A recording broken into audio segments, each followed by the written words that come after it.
그 사랑이 우리 가운데 충만하기를 소망합니다. 이제 평안으로 인사하겠습니다.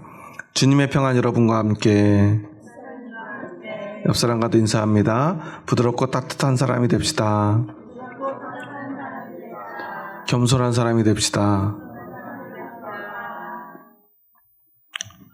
요즘처럼 부드럽고 따뜻한 사람이 되는 게 얼마나 좋은지 뼈저리게 느끼는 시간도 없는 것 같습니다.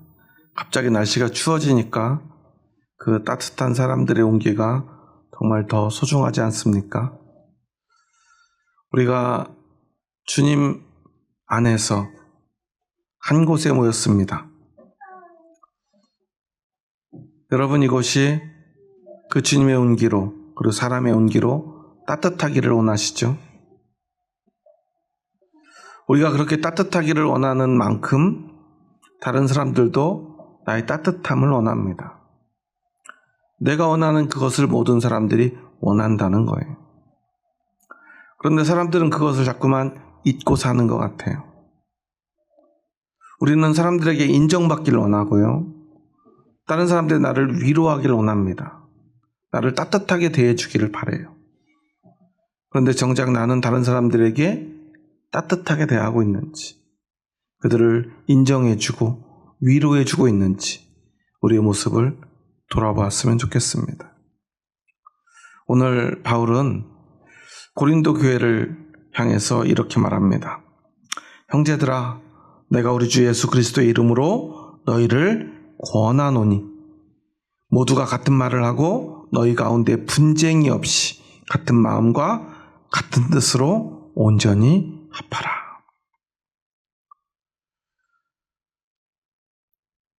바울이 왜 이렇게 고린도 교회를 향해서 형제들아 라고 말하면서 간곡하게 부탁한다면서 이런 이야기를 하는가 우리는 생각해 봐야 돼요. 사도 바울이 편지에서 형제들아 라고 부를 때는요, 우리는 주님 안에서 모두가 한 형제요, 한 자매이다, 우리가 하나이다 라는 것을 강조하기 위해서 특별히 사용하는 단어 가운데 하나예요. 형제들아. 이 말은 우리는 형제잖아. 왜 이렇게 불렀을까요? 그런데 너희들 왜 이렇게 싸우니? 왜 이렇게 다투니? 분쟁 없이 같은 마음, 같은 뜻으로 온전히 합하래요. 왜 이렇게 얘기를 했냐면 고린도 교회는 4개의 파당으로 나누어져 있었어요. 오늘 본문에 보면 어떤 파가 있습니까? 12절 말씀 우리 함께 읽습니다. 내가 이것을 말하거니와 너희가 각각 이르되 나는 바울에게, 나는 아볼로에게, 나는 게바에게, 나는 그리스도에게 속한 자라 한다는 것이니. 4개의 파당이 있었어요. 바울파, 그리고 아볼로파, 그리고 게바파, 그리스도파가 있습니다. 바울파는 너무나 당연하게도 바울을 추종하는 사람들이었을 거고요. 고린도 교회 아마 주류인 파당이었을 거예요. 어쩌면 바울에게 직접 복음을 듣고 바울에게 직접 가르침을 받은 사람들이었을 거예요. 그런데 바울은요, 계속해서 강조하는 게 있어요. 그리스도께서 어찌 아니었느냐? 바울이 너희를 위하여 십자가에 못 박혔으며 바울의 이름으로 너희가 세례를 받았느냐? 4개의 파당이 있는데 계속 바울이 말하는 것은 무슨 파를 비판해요? 바울파에 대해서 비판하고 있어요. 사실 자신을 따른다는 건 좋은 일이에요? 나쁜 일이에요? 좋은 일이죠. 저도 목사지만 성도님들이 저를 따랐으면 좋겠을까요? 아니면 저를 안 따랐으면 좋을까요? 따르면 좋겠죠. 그래도 목사인데 교인들이 목사를 따르면 좋지요. 뭐 다른 장로님 또는 다른 권사님 따르거나 차라리 그러면 좀 나은데 다른 교회 목사님을 좋아하면 제가 기분이 어떨까요? 그런데 여기 보면 게바파가 있어요. 분명히 사도 바울이 세운 교회인데 게바는 누구죠? 베드로의 아람어, 즉 유대인들이 사용하는 언어로 하면 게바이고 헬라식 발음으로 하면 베드로. 영어식 이름은 뭐예요? 뭐 그건 우리가 몰라도 되는데 피터가 베드로예요. 그런데 굳이 게바파라고 하는 걸 보면 어쩌면 이 사람들은 주로 예수님을 믿은 유대인들이 아닐까 싶어요. 왜냐하면 유대인들이 사용하는 단어를 굳이 사용하고 있거든요. 베드로파라고 해도 될 텐데. 그러니까 아마도 어렸을 때부터 유대인으로 태어나서 유대인식 교육을 받았다가 예수님을 믿은 사람들이 아닐까 싶어요. 그래서 그런 사람들은 이왕이면 정통 유대인으로서 예루살렘에서 지금 유대인들을 대상으로 목회하고 있는 베드로, 바로 이 게바를 추종하는 사람들이 아니었을까 싶어요. 그리고 그들이 볼 때도 바울은 예수님과 함께 하지 못했어요. 그러니까 바울이 진짜 사도가 맞느냐라는 의구심을 가지고 있었는지도 모르죠. 어쩌면 그래서 바울파들이 더 열심히 뭉쳤는지도 몰라요. 우리 바울 선생님이야말로 진짜 사도니까. 그런데 원래 사도의 조건이 몇 가지 있어요. 그 중에 가장 중요한 게 뭘까요? 예수님을 실제로 본 사람들. 그러니까 지금 사도가 있어요, 없어요? 없죠. 그런데도 계속 자신들은 사도라고 주장하는 사람들을 요즘 보면 신사도 운동 들어보셨나요? 사실 한국 교회도 이 신사도 운동의 영향을 많이 받았어요. 그래서 어떤 성령의 흐름에 대한 이야기를 해요. 내가 성령의 인치심을 받고, 그래서 내가 사도가 되었고, 그 사도로부터 직접 성령을 흘려받아야만 우리가 진짜로 성령의 사역을 할 수 있다라고 주장하는 사람들이에요. 성령의 사역을 굉장히 강조하죠. 성령의 사역이 잘못된 건 아니에요. 지금 우리는 성령의 시대를 살거든요. 구약 시대는 성부 하나님의 시대, 예수님 이 땅에 오셨을 때 성자 예수님의 시대, 성령 예수님께서 가시면서 보혜사 성령님께서 오실 것이다. 그래서 그때부터 지금까지 우리는 성령의 시대를 살고 있어요. 그리고 마지막 때 주님이 다시 오셔서 이 땅을 주님의 나라로 만드실 것입니다. 그리고 우리는 주님과 함께 영원한 하나님 나라 백성으로 영원한 생명을 누리게 될 거예요. 그런데 문제는 자신들이 어떤 사도권 같은 것들을 지금 주장한다는 것, 그건 문제가 돼요. 지금 사도가 중요합니까? 아니죠. 지금 우리에게 중요한 건 성령을 통해서 예수 그리스도를 주로 믿는 것입니다. 그런데 그 믿음, 복음보다 더 중요한 게 사도권이라고 주장하는 사람들이 바로 신사도 운동을 하는 사람들이에요. 한국의 수많은 대형교회들이요, 지금까지 그 신사도 운동의 모습들을 가지고 있는 경우가 많아요. 성령의 사역이라는 이름으로 말이죠. 우리는 이런 것들을 조심하고 경계해야 합니다. 그런데 지금 신사도 운동을 하는 그 사람들과 사도 바울이 명백히 다른 것이 있어요.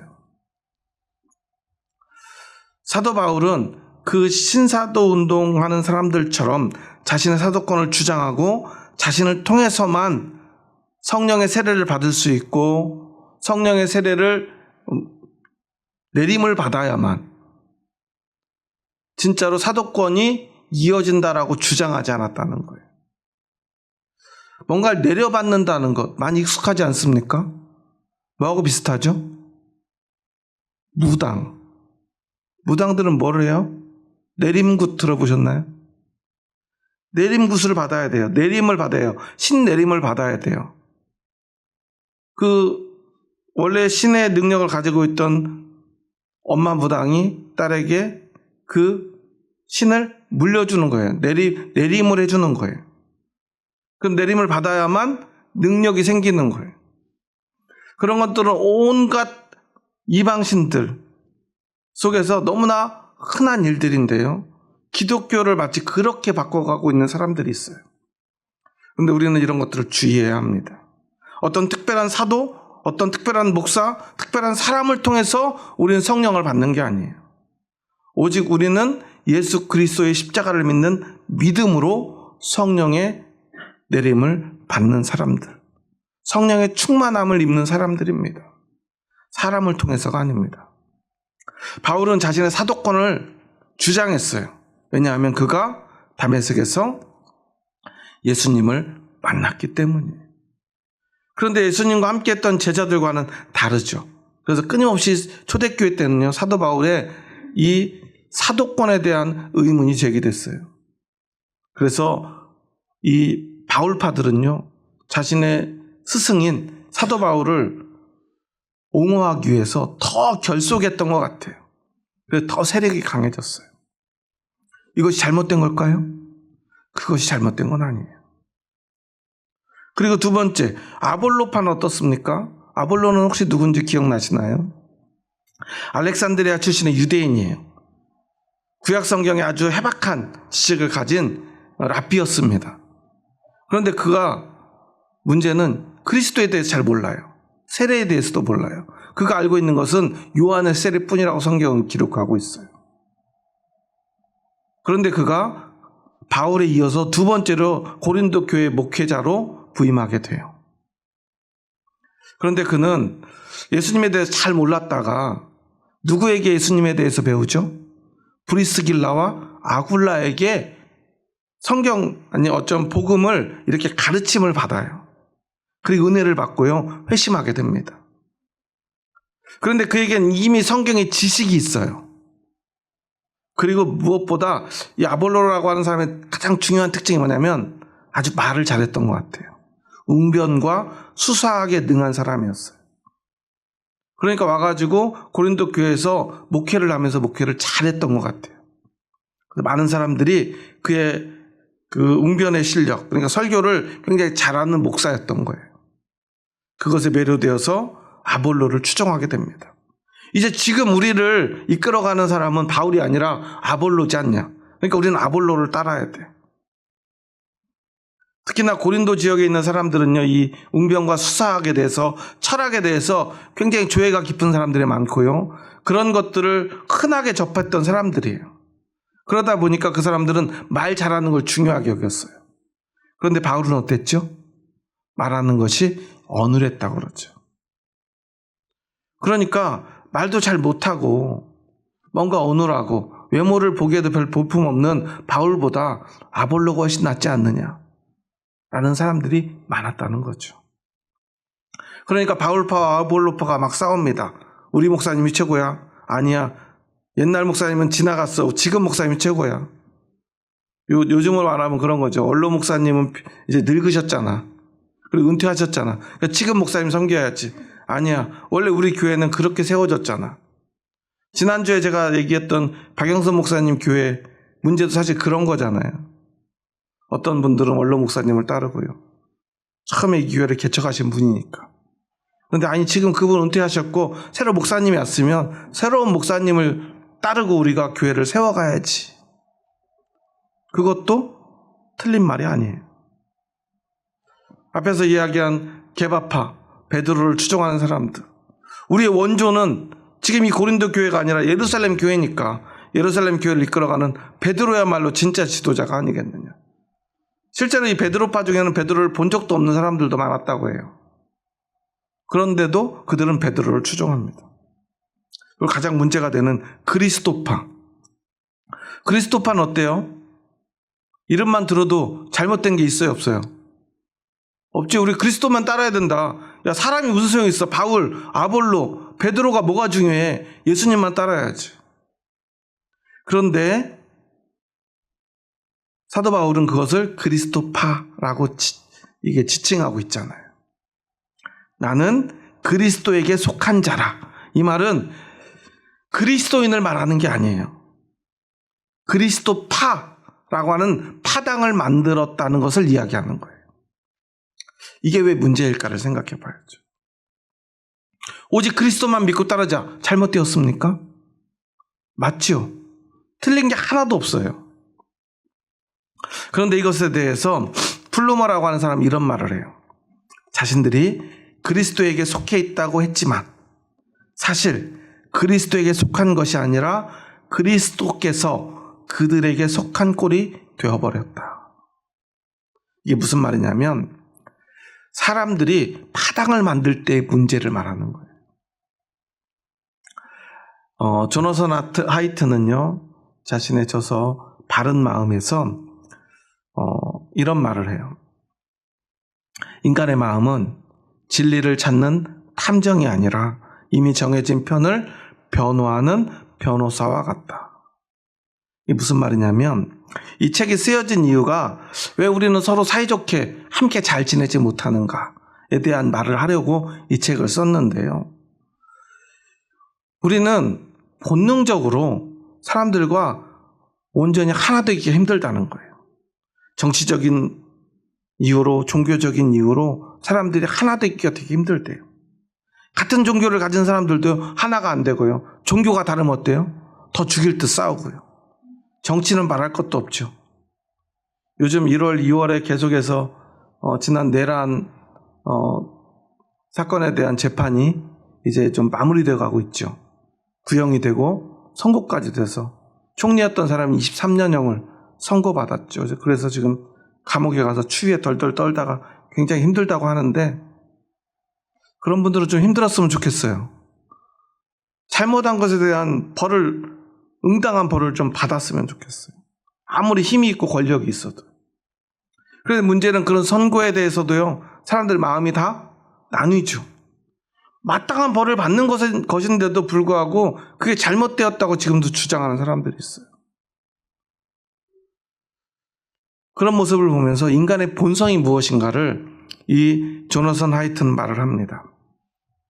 우리는 본능적으로 우리 편을 만들고 우리가 속한 집단의 깃발 아래 모여 다른 편을 향해 나를 세우는 사람들이라는 거예요. 그러니까 우리는 옳고 그름이 중요하잖아요. 뭐가 중요해요? 내 편과 네 편. 누구 편이냐가 더 중요하다는 거예요. 그러니까 어때요? 사람들은 진리보다 내 편을 더 중요하게 여겨요. 그럼 내 편과 네 편이 생기는 순간 뭐가 생기죠? 다툼이 생겨요. 오늘 본문에 보면 분쟁이라는 말이 2번 나와요. 10절, 11절 말씀 다 같이 한번 읽어볼까요? 함께 읽습니다. 형제들아, 내가 우리 주 예수 그리스도의 이름으로 너희를 권하노니 모두가 같은 말을 하고 너희 가운데 분쟁이 없이 같은 마음과 같은 뜻으로 온전히 합하라. 내 형제들아, 글로에의 집 편으로 너희에 대한 말이 내게 들리니 곧 너희 가운데 분쟁이 있다는 것이라. 분쟁. 10절에 있는 분쟁이라는 말은 스키스마타라고 하는 단어를 쓰는데요. 이 말의 뜻은요, 옷감 같은 것을 이렇게 찢는 걸 얘기를 해요. 옷이 찢어진 거예요. 예전에 한 영상을 보니까 이렇게 개그맨들인 것 같은데, 자기 친구들인지 후배들인지, 여성분들에게 제자리 멀리 뛰기를 딱 시키더니, 딱 뛰자마자 뒤에서 천을 쭉 찢어요. 그러니까 사람들이 어떻게 생각이 들어요? 바지가 터진 줄 알고, 땅바닥에 막 주저앉아가지고, 막 소리를 지르더라고요. 여러분, 아무리 좋은 옷도 옷이 찢어지면 어떻게 돼요? 길을 가는데 갑자기 내가 밖에 외출했는데 옷이 찢어졌어요. 어떻게 해야 돼요? 얼마나 당황스러워요. 여자들은 스타킹 옷 하나만 나가도 어떻게 할 바를 모르잖아요. 아무리 좋은 것도요, 찢어지는 순간 그것은 아무런 의미가 없어요. 이거 바로 분쟁이라는 단어인데 더 정확한 의미는 이 스키스마타는 분열이라는 뜻으로 쓰는 게 사실 더 정확해요. 나뉘었다는 거예요. 뭐가 나뉘었죠? 파와 당으로 사람들이 이곳저곳으로 자신의 생각과 어떤 사람을 중심으로 어떤 사상을 중심으로 사람들이 다 나뉘어져 버렸어요. 그러니까 교회가 옷이 찢어지듯이 찢어져 버렸다는 거예요. 그런데 11절에서 글로에의 집 편으로 너희에 대한 말이 내게 들리니 곧 너희 가운데 분쟁이 있다는 것이라. 여기서는 이 스키스마타를 쓰지 않아요. 여기에서는요, 에리데스라고 하는 단어를 쓰는데 이것은 다툼, 싸움을 이야기를 해요. 그러니까 두 단어를 비교해보면 어때요? 먼저 뭐가 생겨요? 분열이 생기고, 그 다음에 분열이 된 다음에 어떻게 해요? 각자 서로를 향해서 나를 세우고 서로를 비판하고 이제 비난하게 이르러요. 그럼 어떻게 될까요? 서로 싸움이 나죠. 그러니까 10절과 11절을 보면 이렇게 되는 거예요. 너희가 분열된 그 파당을 가지고 서로 분쟁, 곧 다툼이 일어났구나. 교회가 파가 나뉘어서 곧 옷이 찢어지듯이 찢어져가지고 서로를 향해서 손가락질하고 욕하고 비난하면서 싸우고 있구나 라고 말하고 있는 거예요. 굉장히 익숙한 장면이죠. 오늘 한국 교회의 모습 아닙니까? 그러니까 이거는 우리 한국 교회만의 문제가 아니라는 거예요. 그런데 사도 바울은 오늘 우리에게 말합니다. 그런데 교회가 무엇이냐? 교회는 그렇게 옷이 찢어지듯 갈갈이 찢어지는 곳이 아니다라는 거예요. 그러면서 먼저 그 결론을 말해요. 너희가 같은 말을 하고 같은 마음과 같은 뜻으로 어떻게 해야 됩니까? 온전히 합하라는 것입니다. 온전히 합하라. 카테르티스메노이라고 하는 단어인데요. 이 말의 뜻은 그물을 깁는다는 뜻이에요. 그물이 찢어졌어요. 찢어진 그물은 쓸모가 없죠. 물고기를 다 잡았는데 찢어진 대로 다 빠져나가면 뭐하러 그물을 던지겠어요. 그물을 깁지 않으면, 그물을 꿰매지 않으면 그 그물은 쓸모가 없어요. 그러니까 교회가 옷이 찢어지듯이 찢어져 버려요. 스키스마타. 찢어져 버리면 마치 찢어진 그물처럼 아무 소용이 없는데 우리는 어떻게 해야 되느냐? 그물을 꿰매듯이 우리가 하나가 되어야 된다. 완전히 하나가 돼야 돼요. 온전히 합하라는 것은요, 적당히 하나가 되는 게 아니에요. 그런데 앞에서 제가 이야기한 조너선 하이트의 바른 마음을 읽어보면요, 우리는 왜 사이좋게 지내지 못하는가? 우리가 왜 하나로 화합하지 못하는가? 열심히 읽어보면 막 여러 분석들을 해요. 그런데 그 결론까지 다 읽어보면요, 책을 다 읽고 나면 우리는 하나가 될 수 없구나 라는 결론에 이르러요. 결국 안 되겠구나. 사람들은 이렇게 싸울 수밖에 없구나. 요즘 어때요? 뉴스 보면 정치인들 하나 될 수 있을까요? 여러분, 민주당과 국민의힘이 하나 될 수 있을까요? 그렇게 생각하시는 분 있어요? 저는 안 될 것 같아요. 아니, 안 될 수밖에 없어요. 같은 당에서도 하나 되기 어려운데 서로 다른 당이 하나 될 수 있습니까? 교회도 마찬가지예요. 한국에 교파가 몇 개인지 혹시 아세요? 초기 한국 기독교가 막 갈라지기 시작할 때 한 열 몇 개 나눠졌을 때 한국 교회가 망할 거라고 얘기했어요. 이렇게 나뉘면. 지금 몇 개나 될까요? 지금은 정확히 알 수도 없어요. 사실 뭐 200개다, 300개다, 400개다 말이 있는데요. 교파가 그렇게 몇백 개가 돼버렸어요. 그렇게 많이 나뉘었어요. 그런데 사실 그게 문제가 아니에요. 한 교회 안에서도 하나가 되지 못해요. 왜 그럴까요? 그게 우리의 본성이라는 거예요. 이 바른마음에서 우리 마음의 문제에 대한 이야기를 하면서 예화로 드는 게 코끼리와 기수 예화인데, 코끼리를 타고 코끼리를 이렇게 이끌어가는 기수에 대한 이야기예요. 그럼 기수는 코끼리를 잘 이끌고 갈까요? 그러지 못해요. 왜 그래요? 코끼리가 너무 커요. 기수는 너무 힘이 없어요. 그래서 코끼리가 가고 싶은 대로 막 간대요. 그런데 기수는 원래는 코끼리를 막 자기가 원하는 방향으로 가게 해야 되는 사람이잖아요. 그런데도 코끼리는 말을 안 듣는데요. 코끼리가 뭐냐면 우리의 감정이에요. 그러니까 우리는 감정대로 막 산다는 거예요. 대부분 그러니까 잘못되죠. 누가 말하면 화가 나요. 분노하고 화를 내고 누군가를 비난하고, 그게 바로 코끼리예요. 기수가 할 수 있는 것은 기껏해야 이러면 안 되는데 하고 달랜대요. 달래는데 코끼리가 말을 들어요, 안 들어요? 안 듣는데요. 그래서 우리 인생이 자꾸만 망가지고요, 사람들과 관계가 자꾸만 깨진다는 거예요. 아무리 이 기수는 이성, 진리를 찾는 사람의 어떤 그런 마음인데 잘 안 된다는 거예요. 우리가 원래부터 안 될 수밖에 없다는 이야기를 해요. 그런 이야기를 들으면 어때요? 내 얘기를 듣는 것 같은 마음이 들잖아요. 우리는 그렇게 잘 하라고 해도 잘 되지 않아요. 그게 우리의 본 모습이라는 거예요. 그러니까 세상의 지혜, 이 조나단 하이트도 이제 심리학자예요. 사람의 마음을 연구하는 사람들이 늘 이야기하는 걸 들어보면요, 뭐 사람은 이래서 문제고 이런 문제의 원인은 뭐 태어날 때부터 그랬고 아니면 아주 아기 때 부모의 사랑을 받지 못해서 그랬고 아니면 살아가다가 상처를 받아서 그렇고 뭐 이런 여러 가지 분석들을 해요. 그런데 그 결론은 항상 뭐냐면 그래서 안 된다는 거예요. 왜 그럴까요? 우리는 원래 그러니까. 그런데 사도 바울은요, 우리에게 답을 제시를 해요. 그게 뭐냐면 바로 십자가의 도입니다. 사도 바울도 이 문제의 심각성을 너무나 잘 알고요, 그럴 수밖에 없는 인간의 본성도 너무나 잘 알고 있어요.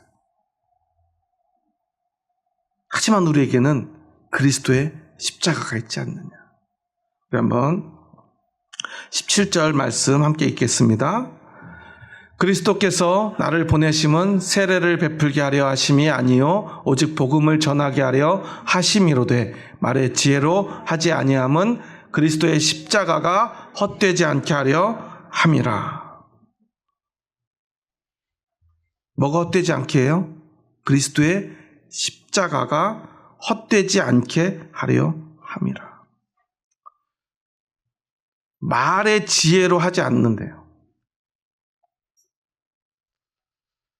그래서 그는요, 먼저 자신과 자신을 따르는 사람들에 대한 얘기를 먼저 해요. 사실 냉정하게 비판하는 거예요. 바울이 뭐냐? 아무것도 아니잖아. 너희들 내 이름으로 세례 베푸니? 내가 복음이야? 난 아무것도 아니잖아. 이게 무슨 말이냐면요, 바울은 오직 십자가의 방식으로 자신을 바라보고 자신을 따르는 사람들을 비판하고 교회의 본질에 대한 이야기를 해요. 스스로를, 그리고 자신을 따르는 사람들을 먼저 이야기합니다. 이러면 안 돼. 이건 잘못되었어. 왜냐하면 십자가에 비추어 보니까 잘못되었어. 이 문제를 해결하는 방법은 사람의 지혜가 아니야. 사람의 어떤 능력이 아니야. 여러분, 한국 교회 모습을 보면 수많은 프로그램과 이벤트, 그리고 수많은 유능한 전문가들이 있어요. 교회 문제가 생기면 사람들은 전문가를 찾아요. 이 문제를 어떻게 해결할까? 요즘 교육부가 자꾸만 이렇게 어려워진다는데, 그럼 교육 전문가를 찾아요. 그런데 한국 교회의 교육부 문제를 해결하는 전문가를 저는 한 번도 본 적이 없어요. 교육학, 기독교 교육을 전공한 수많은 교수님들을 제가 만나봤지만 그분들 중에 진짜 문제를 해결할 수 있는 능력을 가진 분은 없어요. 그런 분들이 하는 일은 뭐예요? 뭐가 문제인지, 왜 문제인지. 그런데 어떻게 하면 해결하는지는 그 대책을 제시하는 사람은 한 명도 없어요. 아니, 나름의 대책은 제시하지만 그 본인이 가서 교육부를 부응시켰나요? 그런 사람은 한 명도 없어요. 그냥 문제가 있다는 사실을 학문적으로 연구할 뿐이에요. 전문가도 해결하지 못해요. 그러니까 사람들은, 그러면 전문가는 못하니까 우리 좋은 프로그램을 만들자. 다양한 프로그램들을 목사들이 배워요. 매년 수십 개, 수백 개, 수천 개의 프로그램 세미나가 있어요. 그 세미나를 배운 교회들이 다 부흥됐을까요? 문제를 해결했을까요? 해결하지 못해요. 그러니까 수많은 이벤트들을 해요. 하지만 그것도 교회 문제를 해결하지 못해요. 우리가 해결할 수 없는 문제는 우리가 때로는 받아들여야 되고요. 그리고 그 문제를 해결할 길이 어디에 있는지를 우리는 찾아야 돼요. 물론 단지 저는 예수님만 믿으면 된다는 이야기를 하고 싶은 게 아니에요. 오늘 바울이 말하듯이 오직 십자가의 도를 믿으면, 십자가만 따르면 다 된다라는 게 아니에요. 십자가의 도가 무엇인지를 우리가 알아야 된다는 거예요. 마지막으로 18절 말씀 함께 읽습니다. 십자가의 도가 멸망하는 자들에게는 미련한 것이요 구원을 받는 우리에게는 하나님의 능력이라. 아멘. 십자가의 도가 멸망하는 자들에게는 뭐예요? 미련한 거예요. 왜 미련하냐면 십자가라고 하는 것을 생각해 보면 이거만큼 어리석은 게 없어요. 예수님의 십자가는 뭐죠? 하나님이 온 인류를 구원하시겠다고 아들을 보내셨어요. 세상을 창조하신 창조주가 인류의 문제, 우리의 죄의 문제, 세상의 모든 무질서와 폭력과 다툼과 죽음과 질병의 문제를 다 해결하시겠다고 아들을 보냈어요. 그럼 세상의 지식으로 보면 어때요? 예수님 어떻게 와야죠? 세상에서 가장 능력 있고 위대하신 분으로 와야죠. 그런데 어디 알지도 못하는 곳에, 이상한 곳에 태어나셨는데 거기에 집도 방도 없어가지고 마국간에서 태어났는데 말구 위에 누우셨대요. 그리고 죽을까봐 애굽으로 도망을 가요. 돌아왔는데 또 죽을까봐 고향으로도 못 가요. 어디 이름 없는 시골에 가서 몰래 숨어 살아요. 아버지는 가난한 목수입니다. 그리고 하나님의 아들이라고 우리가 지금 주연절을 보내는데 선포된 세례 요한으로부터 세례를 받아요. 근데 그때 그곳에는 어떤 왕이나 귀족도 중요한 사람들도 아무도 없었어요. 다 가난한 사람들 뿐이었습니다. 요단강, 어떤 강이죠? 한강만큼 클까요? 어떤 그 성지순례 갔다 온 분 말로는 우리 중랑천보다도 작다고 하더라고요. 물은 깨끗할까요? 물도 또 얼마나 더러운지 이방 나라에 문둥병에 걸렸던 장군 누구죠? 나아만 장군이 문둥병을 고치겠다고 이스라엘에 왔더니 선지자가 요단강에 가서 7번 씻어오니까 딱 강을 가서 보니까 자기 나라에 크고 아름답고 깨끗한 물이 있는 강이 얼마나 많은데 이 더럽고 조그만 개울것 같은 지저분한 강에서 씻으면 문둥병이 낫는다고 그러니까 화가 나가지고 막 돌아가려고 하잖아요. 그거 그냥 돌아가면 전쟁이 났을 거예요. 근데 어린 여종이 설득해가지고 그래도 그동안 무엇이라도 해보지 않았습니까? 이게 뭐가 어렵다고 이걸 안 하십니까? 씻고 나니까 문둥병이 나았죠. 물이 깨끗해서 난 게 아니에요. 강이 크고 아름다워서 난 게 아니죠. 그런데 예수님도요, 그 개울 같은 조그만 요단강에서 세례를 받아요. 그리고서는 공생애, 하나님의 위대한 사업을 시작했는데 세리, 어부, 매일 가슴에 칼을 품고 막 복수의 일을 갈던 열심당원, 뭐 이런 사람들 오합지졸을 데리고요. 그것도 12명밖에 안 되는 사람들 데리고 하나님의 위대한 뜻을 이루시겠다고 그러고 있어요. 어떻게 그런 일을 해낼 수가 있겠어요? 그리고 그 끝은 무엇이었죠? 십자가에 달려 무참히 죽음으로 그 모든 일이 끝나버렸어요. 말이 안 되잖아요. 그런데 그 십자가는 오늘 우리를 살리는 능력이 되고 온 인류를 구원한 생명이 됩니다. 어떻게 그렇게 되죠? 십자가에 달리면서조차 예수님은 자신을 비웃고 손가락질하고 십자가에 매달라고 외쳤던 그 사람들을 향해 하나님 저들의 죄를 용서해 주시옵소서. 자신들이 무엇을 하는지 알지 못합니다. 용서를 선포하죠. 그리고 그 모든 죄 짐을 홀로 지고 그렇게 피 흘려 끝내 숨을 거두십니다. 그게 바로 십자가입니다.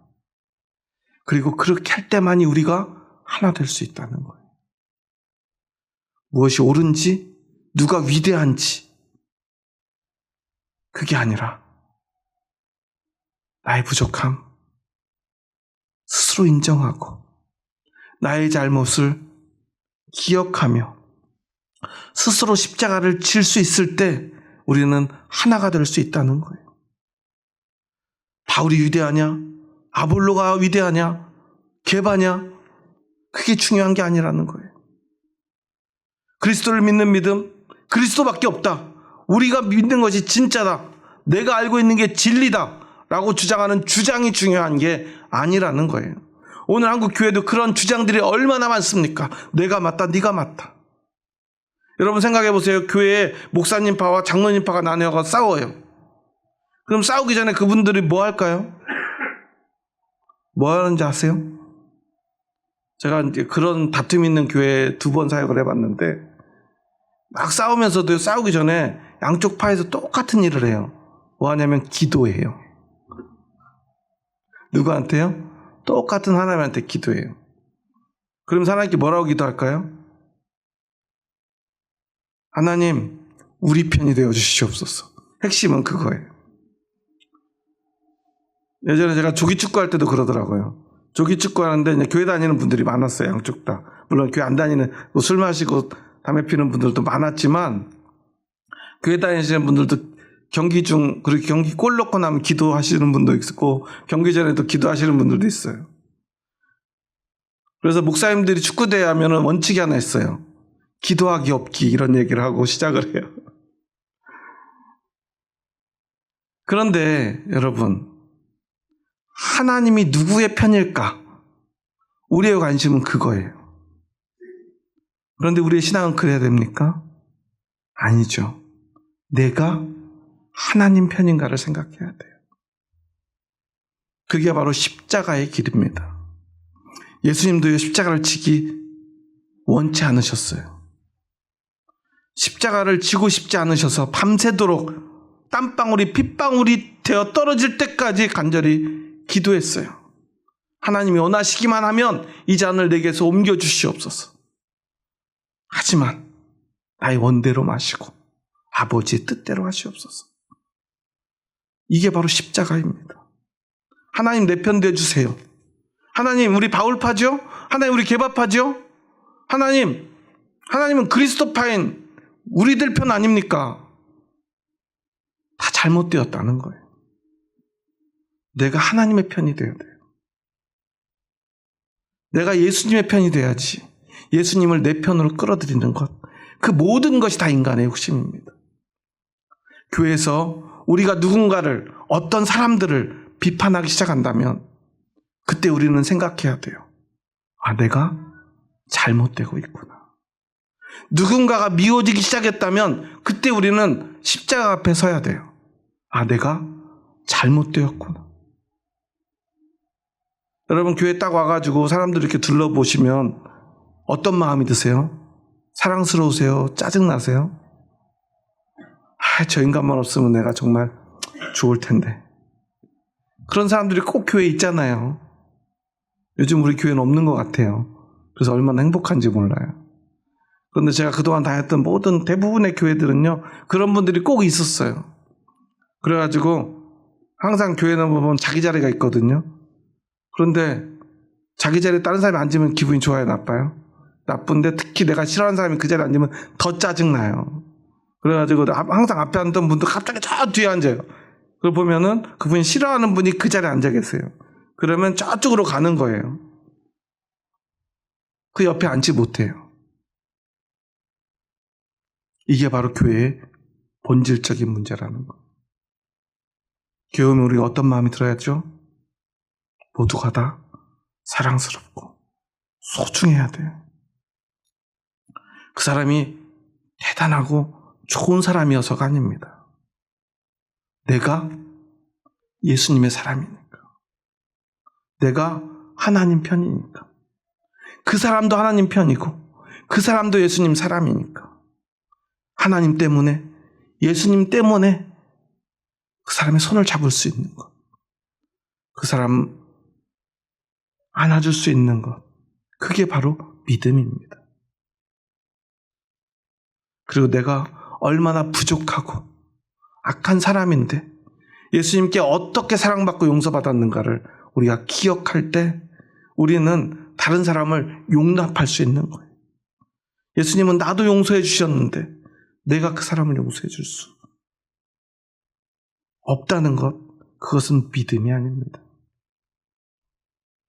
여러분은 예수님을 믿으십니까? 우리 한번 이제 말씀이 다 끝나가니까 이제 말씀 묵상 그만하시고 고개를 들어서 저를 한번 보세요. 우리 시은이도 눈 좀 한번 뜨고. 여러분 예수님 믿으시죠? 예수님의 십자가를 믿으시죠? 그러면 우리는 십자가를 지고 교회로 나오셔야 합니다.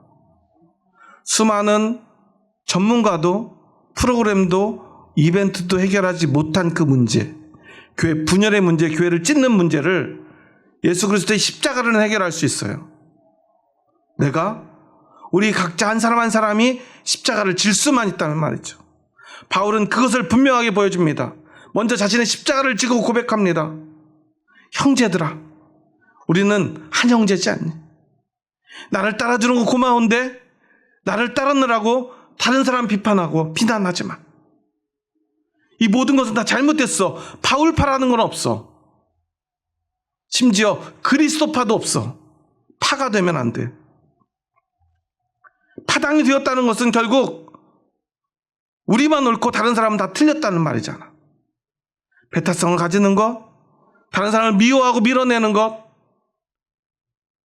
그것은 십자가의 길이 아니야. 교회는요, 십자가 안에서 하나 되고요, 그 십자가로 세상의 빛과 소금이 되어야 됩니다.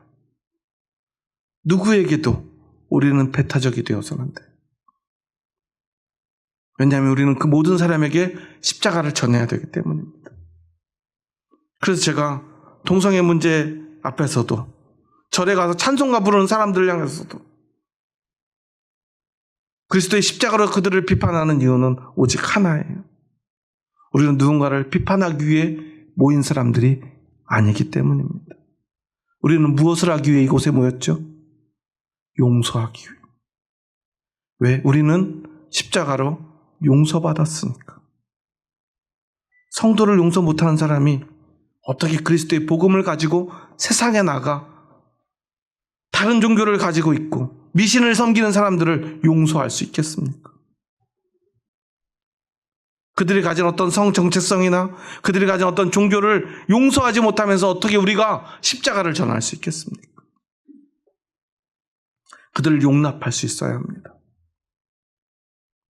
그런 사람만이 하나님의 심판대 앞에서 용서받을 수 있을 것입니다.